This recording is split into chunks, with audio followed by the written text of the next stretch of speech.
मिरजेतील मीरासाहेब दर्गा व कृष्णा घाट पर्यटन विकासाला तत्वता मान्यता, तालुक्यासाठी 20 कोटींचा निधी। राज्याच्या पर्यटन विभागाकडून मिरज तालुक्यातील विविध पर्यटन स्थळांच्या विकासासाठी 20 कोटी रुपयांचा निधी मंजूर करण्यात आला आहे। पर्यटन मंत्री शंभूराज देसाई यांच्या विभागामार्फत हा निधी उपलब्ध करून देण्यात आला असून शिवसेना नेते प्राध्यापक मोहन वनखंडे यांच्या पाठपुराव्यामुळे हा निर्णय झाल्याची माहिती देण्यात आली आहे। या निधीतून मिरज तालुक्यातील अनेक महत्त्वाच्या पर्यटन स्थळांचा विकास करण्यात येणार आहे।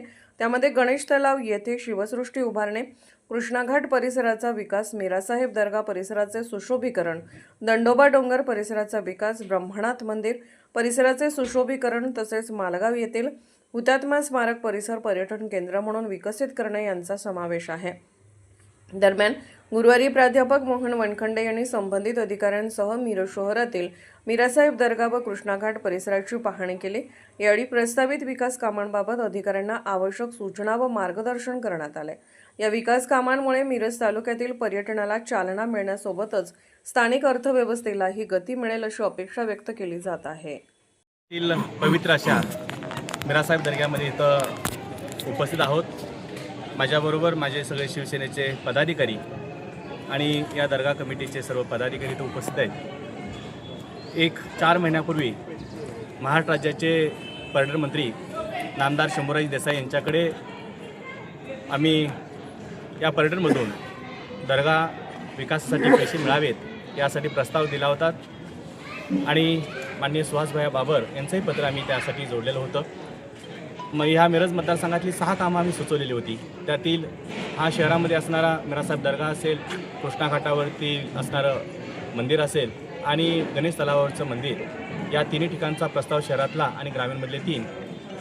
तर यासाठी आज आम्ही मीरासाहेब दर्ग्यामध्ये या PWDचे अधिकारी त्यांना माननीय कक्ष अधिकारी नियोजन पर्यटन शाखेकडून पत्र आलं होतं आणि जिल्हाधिकाऱ्यांनी सार्वजनिक बांधकाम विभाग मिरजकडे पत्र दिलेलं आहे की याची तात्काळ प्रस्ताव एस्टिमेट सादर करण्याचे शासनाचे आदेश आहेत आणि त्याप्रमाणे आज या PWDचे अधिकारी सावंतसाहेब आहेत आणि त्याचबरोबर हे या पॅनलवरचे काही अधिकारी इथं उपस्थित आहेत की ज्यांनी इथल्या या मीरासाहेब दर्ग्याच्या पर्यटनासाठी इथल्या लोकांच्या मूलभूत सुविधा करण्यासाठी या इथल्या कमिटींना विचारून त्यांना जे आवश्यक आहे मग त्यांनी जी काही मागणी केली, अन्नछत्र असेल, भोजन पात्र असेल किंवा लोकांसाठी असणाऱ्या इथं फरशी बसवण्याचं काम असेल आणि जे मागं एक थोडंसं यांची जी दफनभूमी आहे तिथे जाण्याचा रस्ता असेल, अशा यांच्या मागण्या आहेत। त्या मागण्याचा प्रस्ताव आम्ही आमचे नेते सुहासभाई बाबर यांच्या माध्यमातून शंभूराज यांच्याकडे घेऊन तात्काळ यांनी प्रस्ताव सादर करण्याचे दिलेले, त्याप्रमाणे मार्च एंडला आम्ही प्रस्ताव सादर करून नजीकच्या काळामध्ये ही कामं लवकर सुरू होतील यासाठी आम्ही सर्वच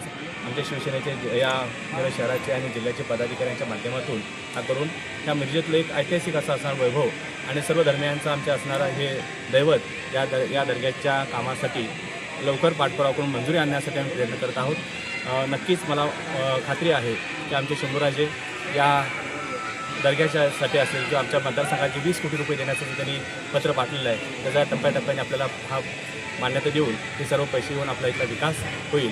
त्यामध्ये कुठलेही राजकारण, कुठलाही वेगळा विचार न करता आपल्या नगरीचा, आपल्या मतदारसंघाचा विकास व्हावा यासाठी आमचे शिवसेनेचे सर्वच पदाधिकारी काम करत आहेत। यासाठी इथं उपस्थित सर्वच माझे सगळे शिवसेनेचे पदाधिकारी आणि ट्रस्टी या दर्ग्याचे यांचे मनापासून मी आभार मानतो।